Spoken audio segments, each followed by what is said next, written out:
go to bed at 8? You're gonna take a nap, or how's that gonna work? Yeah, I mean, the only good news I know, it'll be 11 o'clock my players' time, and they will be happy-go-lucky. It's 11 o'clock, they're just getting up, ready to go.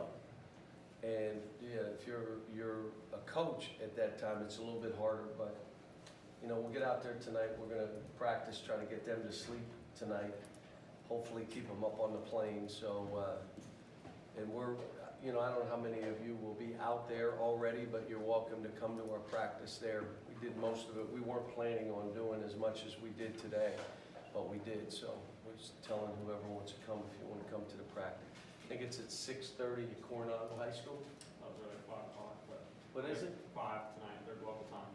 Local time is 5? Yeah. So maybe 5:30 at Coronado High School.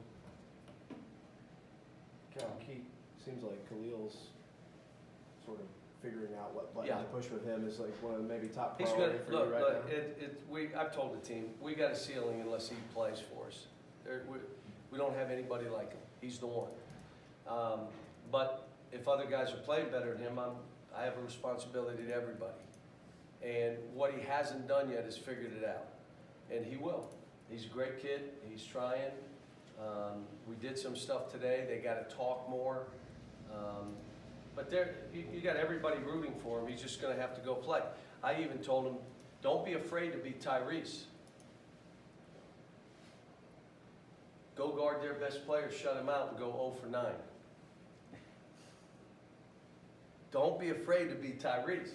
And then they say you're player of the game, you were 0 for 9, and you were the player of the game. Don't be afraid to be that. And then the other stuff will happen. How big a step was that for Tyrese when you talk so much about not letting her offense affect everything else? He was proud of himself. Like, he came in, I may not have played well, but I know I guarded that dude.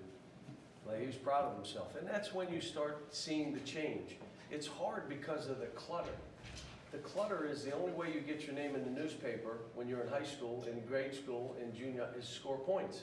So go out there and score points. And at this point, none of that matters. And going forward, I'll be honest with you, you have to be skilled each level. If you're not skilled, you can't make it. But the whole point of it being, do you play basketball? Do you help your team win? Do you play with unbelievable effort? I told them the other day, I said, look, there are things that you control and things you don't. Coaches coach, players play. I choose how much you play. You choose how you play and what kind of effort you play with.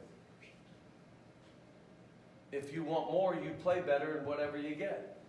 Coaches coach, players play. You want to play at that next level? Great. You're not playing a whole lot. Your family's going to walk in and talk to the coach.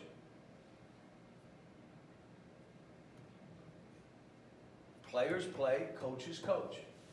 We have talented guys that are learning how to fight. That had nothing to do with offense. They're learning how to fight, how to stay connected.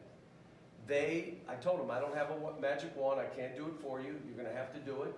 But this is a program that lets guys go.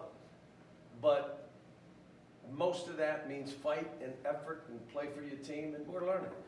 And again, I'll say it again. We have to get, Khalil's got to play at a level that he's capable of playing for us to be what we need to be. And everybody knows it, everybody's watching it. And it may take time. So what if it takes them a month? Who cares? They're only going to watch him at the end of the year. And at the end of the year is when this stuff really counts. And it's taken them more time than I thought it would. Keon has kind of broken through a little bit. But why? Because I had him playing against Nick. And he had to fight Nick or surrender. He surrendered early, and we kind of let him know. Not sarcastic or anything. And just let him know that you're getting killed. You can't even hold your... And he started fighting. And all of a sudden, you see an aggressive player who's not worried about how cute it is. You got to fight. So, again, you know, I like the 3-guard lineup. I don't know in this game. They got some big wings. Whether we can do it, we'll see. Got to get EJ playing more aggressive. You know, going after balls, going after block shots, being in a stance longer, sprinting, subbing when you feel tired. You know, we got to get him. Nick's got to be more consistent, be more disciplined. He and Ashton's in a good place.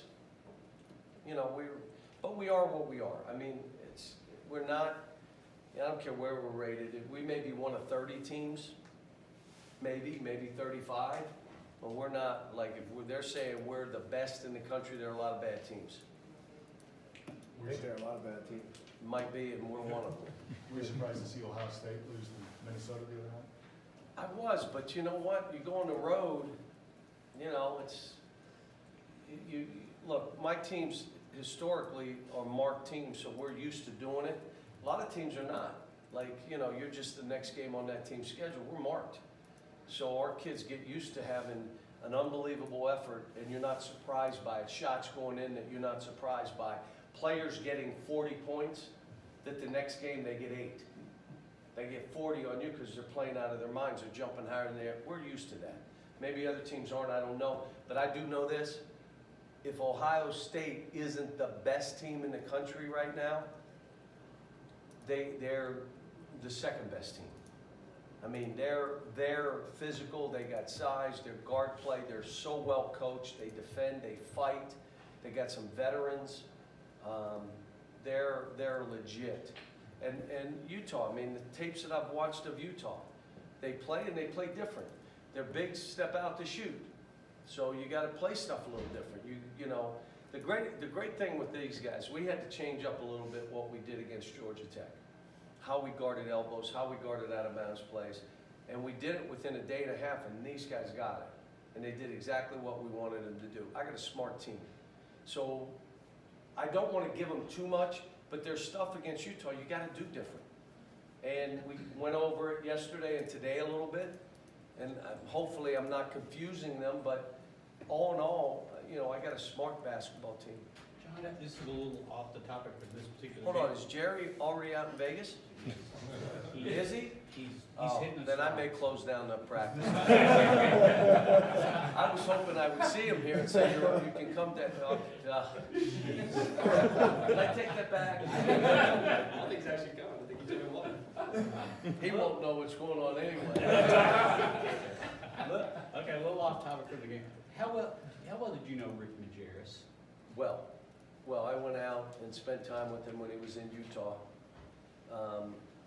We had the NBA lockout, and I ended up drafting one of his guys, Keith Van Horn, and I saw him in that practice and fell in love with him there and ended up drafting him. He had a heck of a year for me.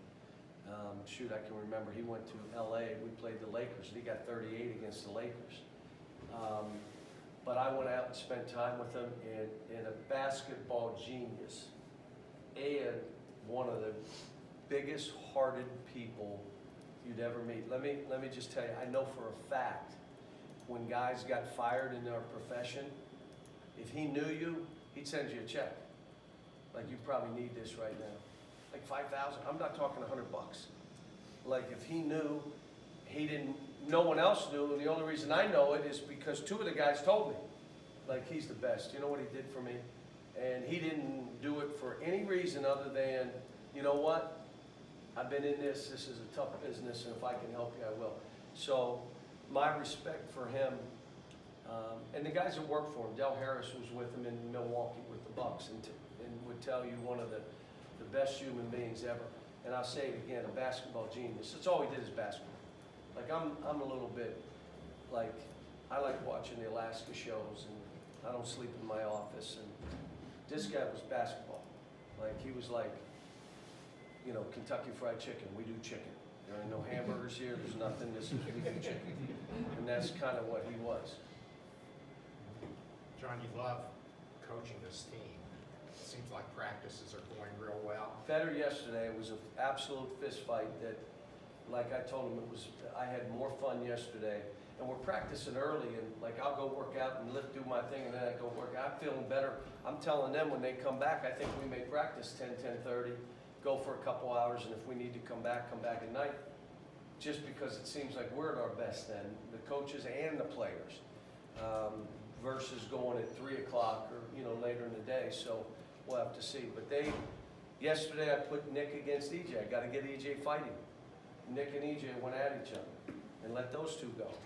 I put Tyrese against Ashton, scramble his mind a little bit. Let go, Ashton, go after him.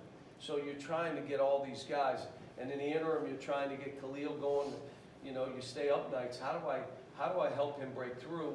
Is there anything I can do? Some of it is just experience. Some of it's, listen to me, reps, but not at the expense of winning and losing. You know what I'm saying? He needs reps. He needs to go through this, but we also got to win games. So it's a push and a pull. But you know, love the team, love these guys. We got 2 hard games in Vegas, both of them. We could lose both and go home on Christmas 0-2, which would not be a very good Christmas. But you almost have to surrender to that so we can just play. So I surrender to it. That could happen to us. And I walk into every game, I say the same thing. Whatever happens, I'll deal with. Win or lose, I'll deal with whatever happens so that I can just coach the game.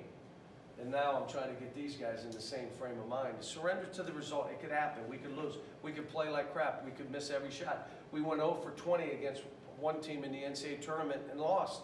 We went 0 for 20. How many times do you go 0 for 20? We did that night. So you almost have to say, let's just surrender to what can happen and play. A couple more guys. Maybe this is an oversimplification, but it seems like maybe this is a team that rises to the level of its opponent. We'll see, won't we? You hope, you think that? We'll see. I mean, it's, you know, they get more locked in, but, you know, we're a team I would hope would go out and someone was in, Steve Smith's father was in a practice yesterday, and he said, you know, the thing came up, you guys got to get from 10 and get the game to 25. I said, yeah, we're getting it from 25 to 6. We're going the wrong way, and don't know if it's opponent or what it is, but, you know, finishing games off, we got to learn, and this will be a good one for us. Cal, on the radio show last night, Kenny said that DeAndre Liggins is kind of a good comparison for where you would like to see Khalil. Oh, yeah, that's Is a that great the compar- template? Yes, and it's like I said, I just told them, why don't you pick this game and be like Tyrese? Play unbelievable defense and go 0 for 9. I mean, you know, I mean, that's the mentality and the mindset. It's all, and let me say this to you guys before we go. These kids got to fail some. If they're going to go and think they're going to do this for the rest of their life, how do you deal with failure? How do you deal when you're not playing a whole lot? How do you deal with you're not getting it or you're not, how do you take your game? How do you, are you getting enabled? Are you delusional and always blaming somebody else? Or can you self-evaluate in failure and say, I got this? Like, we support them, but again, we can't, end of the day, can't do it for them. Guys got to go out and perform, and it's hard here. I mean, you're under the lights here. All right, guys.